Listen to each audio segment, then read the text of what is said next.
най-коментираните теми в последно време, засягаща пряко младежите, е дали униформите имат място в съвременните училища, дали еднаквите дрехи ще бъдат мерило за равенство или ще ограничат личната свобода, дали училищните униформи ще помогнат да се премахнат икономическите бариери, да се изгради чувство за общност и да се намалят случаите на тормоз между учениците.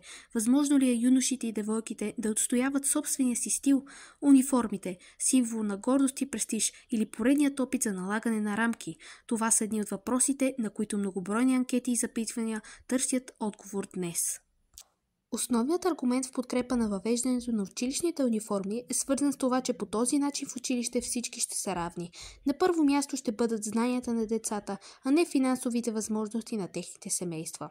Родителите също оценяват този плюс на униформата, защото не се налага да харчат много пари за ежедневни дрехи. Достатъчно е да закупят няколко комплекта униформи за смяна и децата ги носят през цялата учебна година. Някои хора гледат на училищните униформи като на възпитателен метод. По този начин децата могат да се научат да спазват правилата и да ги подготви за бъдещото им развитие. Освен това, училищната униформа се смята за проява на уважение към самата образователна институция, тъй като се приема за емблема на даденото училище и признак за гордост, че принадлежиш към него. Какво е вашето мнение за училищните униформи?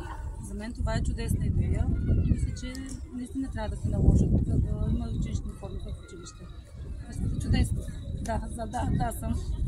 Мислите ли, че по този начин учениците не могат да изявяват себе си? Не, напротив.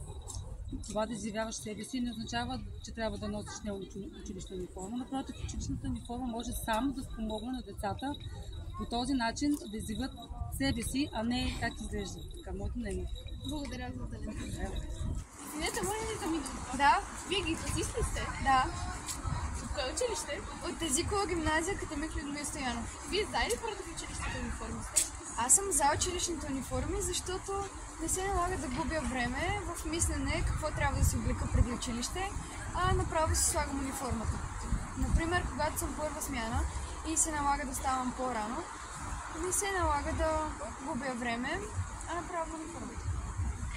Също така, униформите изразяват принадлежността на самия ученик към гимназията и чрез тях се постига дисциплина. А според вас как се постига тази дисциплина? Може би, че всички трябва да спазват правилата без изключение.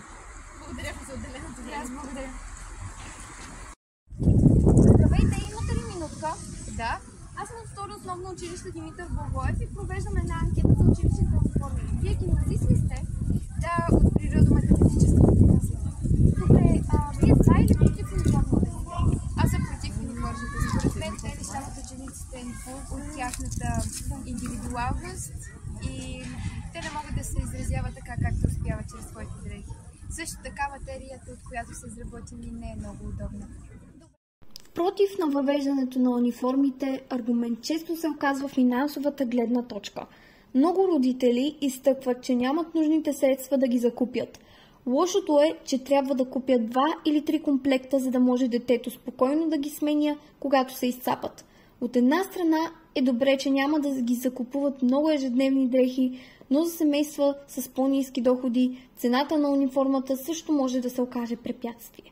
От друга страна, някои младежи изразяват несъгласие да носят дрехи неотговарящи на личния им стил, смятайки, че по този начин е засегната индивидуалността им. Материята, кройката и моделът на униформата също са проблем.